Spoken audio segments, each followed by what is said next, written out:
Hey guys, and welcome back to my channel. Thank you for watching, and I hope you're enjoying my updates so far, as well as some of the little extra information that I'm sharing with you guys.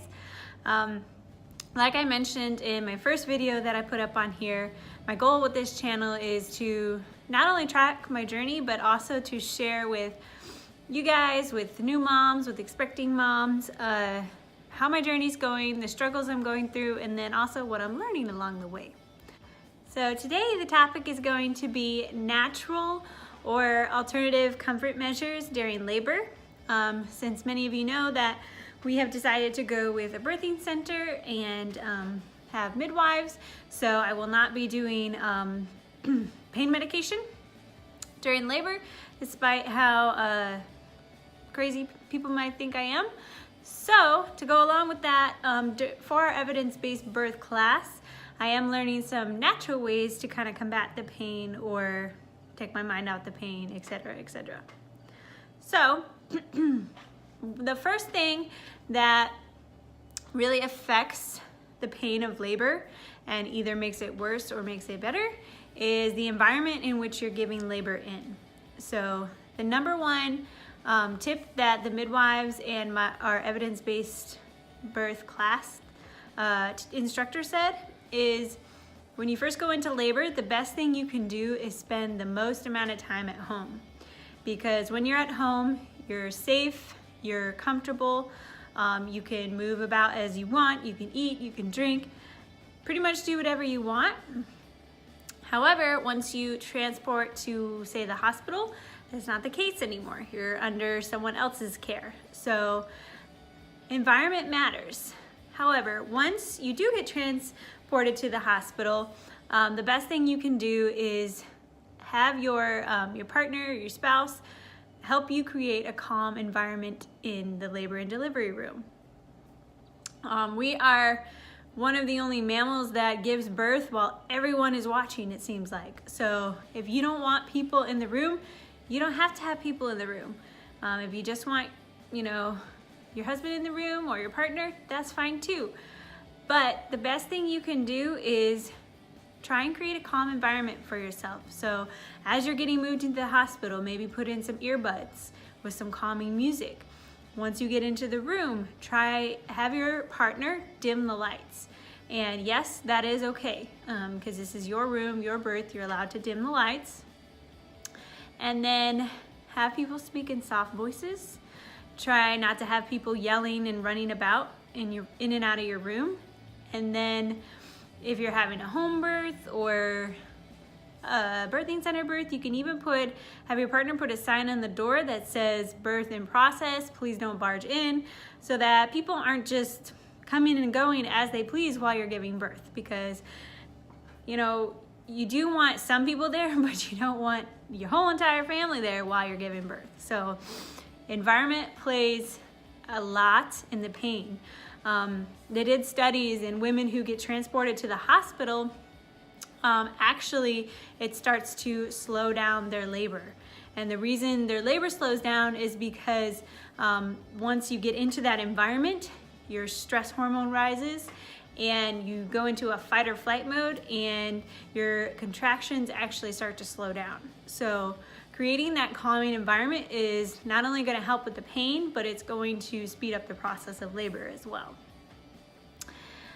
So the next thing you can do that kind of goes along with that is play some soft music. So before you go into labor, before your due date, create a nice long playlist, whether it's using Bluetooth speaker, Alexa, whatever.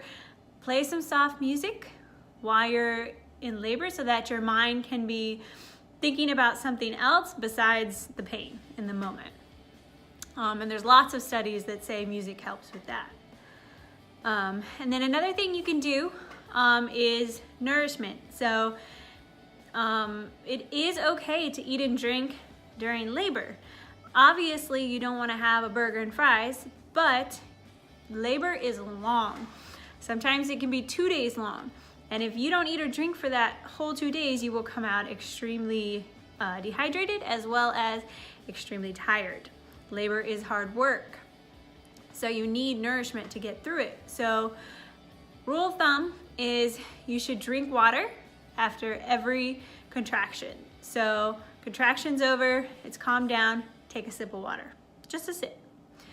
And then along with that, you can also, if you're not feeling up to eating a whole lot, add some juice in there with some sugar to keep your blood sugar up. Because once your blood sugar starts to go down, you're gonna feel weak and it's gonna make the process harder. And then bring some light snacks with you so that, in between contractions, you can have some snacks to keep you going through the long labor if it does happen to be long. And then it's good for the partner or your support person to ask you about every 30 minutes if you need to go to the bathroom, because sometimes when women are in labor, that sensation goes away. So it's good to have that person there reminding you and helping you go, because there's so much else going on at the time. And then along with that, different positions are very beneficial for pain management during labor. So the most beneficial position to be in when giving birth to the baby, so during the final stages of labor, are on all fours.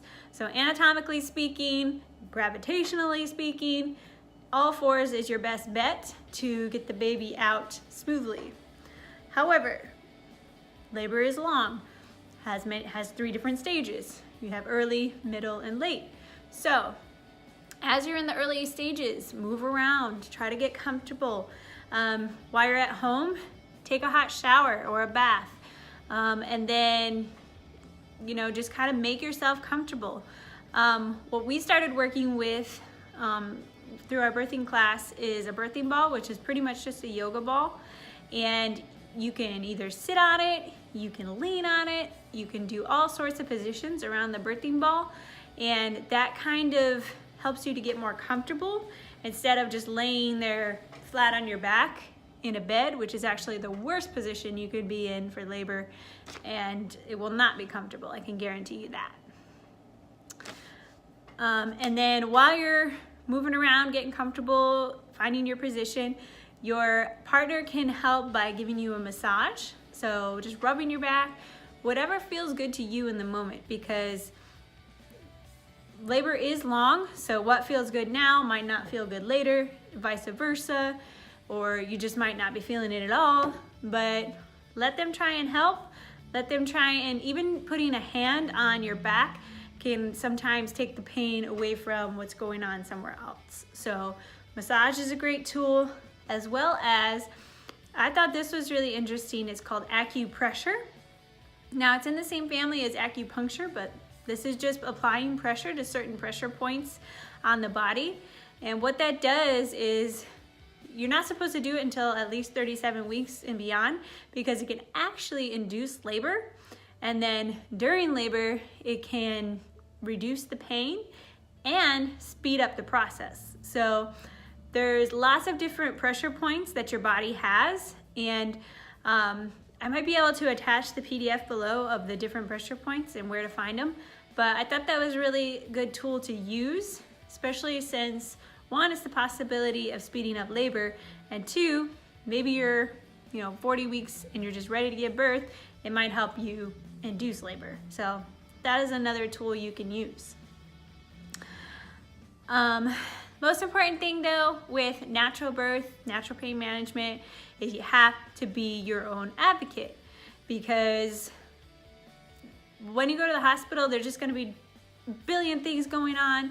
They're just going to try to pull you here, pull you there, speed it up. They want it to happen as fast as possible. They aren't really considering how you feel. So be your own advocate, have your partner speak up for you, ask open-ended questions with your healthcare provider before the birth. So don't just say, oh, here's my birthing plan, do you accept it? Because people have this natural tendency to want to please. And so they're just gonna be like, yeah, of course. But they might not have actually read your birthing plan. So ask open-ended questions. Does your healthcare provider believe in evidence-based care? And then just different things like that to get the ball rolling, so you can get a better idea of if you're gonna get the care that you want during your birth and your labor. And then along with that, just be aware that the medical staff, especially the nurses, the doctors, they have a lot going on, not just at the hospital, but in their personal lives. So have some grace with them. They might seem impatient with you, but it's only because maybe they have 30 other patients at the moment and they just don't have the time to go to your every beck and call. So be patient with them, speak kindly to them. And if for some reason the doctor is speaking inappropriately to you, yelling at you, things like that, you can do what's called naming the behavior. And what that means is you just simply state what they're doing, and that's it. You just leave it at that. So for example, if the doctor was yelling at you, your partner could say, "I noticed that you were raising your voice towards my wife." And then just pause. That's all you would say. It might seem a little passive aggressive, but just be careful in the way that you address it, because that's a lot of times when you do that, people are like, "Oh, I am speaking loudly." So things like that, speak kindly, have your partner advocate for you. And there's just so many things you could do to comfort yourself during labor, but you need to start doing that before your due date. You need to start researching and figuring out what works for you beforehand and having a game plan going in. So you need to advocate for yourself, you need to bring the right tools, and you need to be properly prepared. So that is my plan as I go into this natural birth. As we progress in the evidence-based care class, we will be writing birth plans, so I'll probably share a little more information on that as it goes. But I hope you found this helpful, and I really encourage you, if you are a new mom, expecting mom, or looking to get pregnant, that you really do your research on this stuff, because there's pros and cons to everything, and you should be aware of what's out there before you go into it. So hope you found this helpful, and feel free to comment below with any questions, and I will talk to you guys in the next one.